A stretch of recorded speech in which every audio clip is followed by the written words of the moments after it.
We're talking to Kellie-Jay, one of the activists here that had a video just blow up online.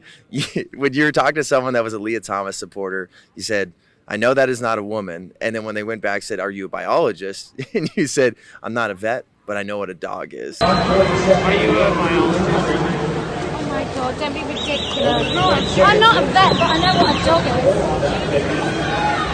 You rely on stupid arguments because you don't have an argument. Arguments. If you let me speak, we can talk about it. I'm not an astrophysicist, but I know what space is. Talk about what led to that moment. Well, I've been doing this quite a long time, so I'm familiar with the old, are you an expert? And I think it's just speaking really plainly and truthfully, like we did about 5 years ago, and not accepting the new, I don't use any of the new language. There are men and women. There's no such thing as non-binary. There's no such thing as a trans woman. I don't use female pronouns for men.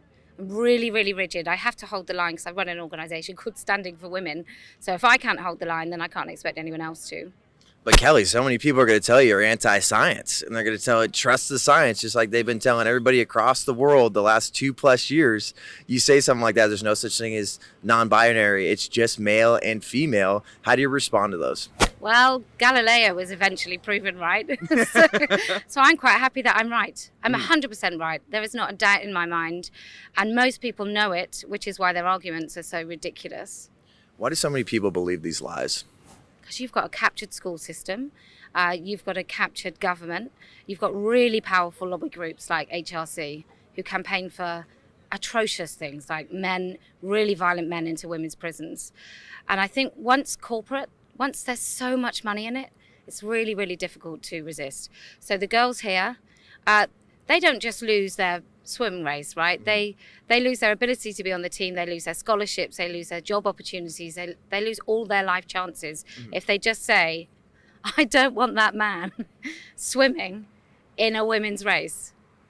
So when you talk to people on the other side here, so as we talk, there's people on the other side that are for Leah Thomas, and then there's the Save Women's Sports here, and everybody that is saying all we're trying to do is protect women in athletics. When you tell them things like that, how are they responding, and how are they trying to justify their thought process? Well, I don't think there is one. So they do this circular thing where you say, what is a woman? They go, well, a woman is someone who identifies as a woman. And then you say, yeah, okay, so what is the thing they're identifying as? If a spaceman landed right now, how would you describe a woman? Like, how would you differentiate between a man and a woman? And they just can't get there. I watched a girl a couple of days ago. She looked so emotional at the fact that somebody disagreed, which I think you're doing it on speed. We're doing it quite bad in the UK of not building resilience, of not allowing differing opinions. But you could see the cognitive dissonance that when I said, what is a woman?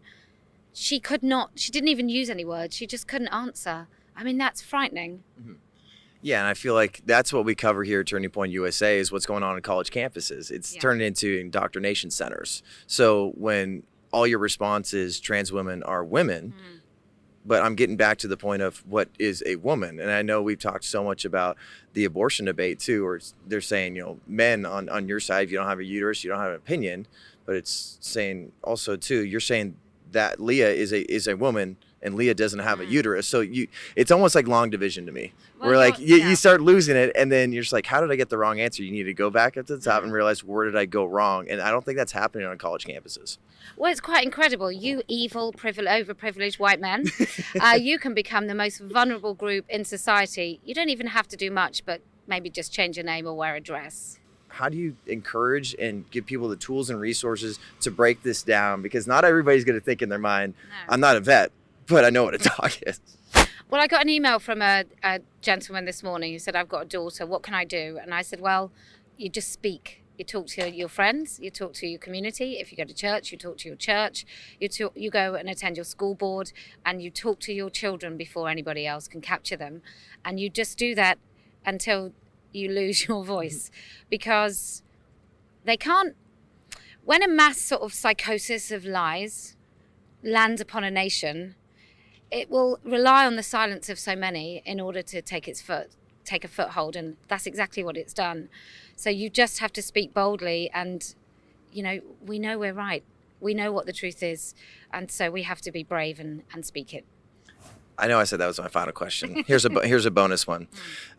So being from the UK, you obviously have a different perspective of the United States. I think there's plenty of times here where we just kind of get in our own bubble and we just see the world as just our Western mindset.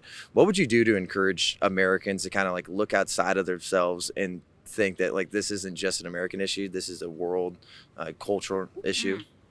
Well, I mean, you just have to look. It's a playbook in every country. So in Australia, in New Zealand, in the UK, in Ireland, right throughout South America now, it is exactly the same methodology of capturing the institutions.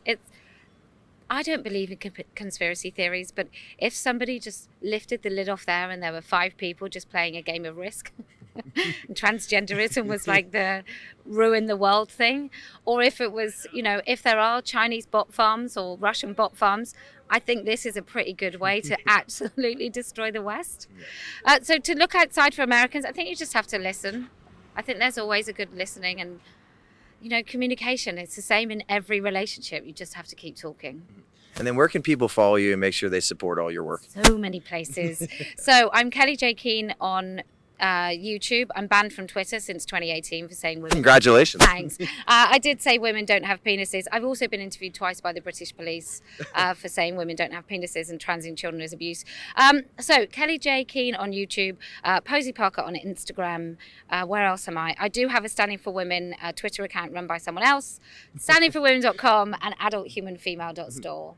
Well, thanks so much for everything you're doing here, and thanks for that viral video. I know that's definitely brought some more light and maybe a little bit of humor about what's going on here. Let's hope so. Thanks very much.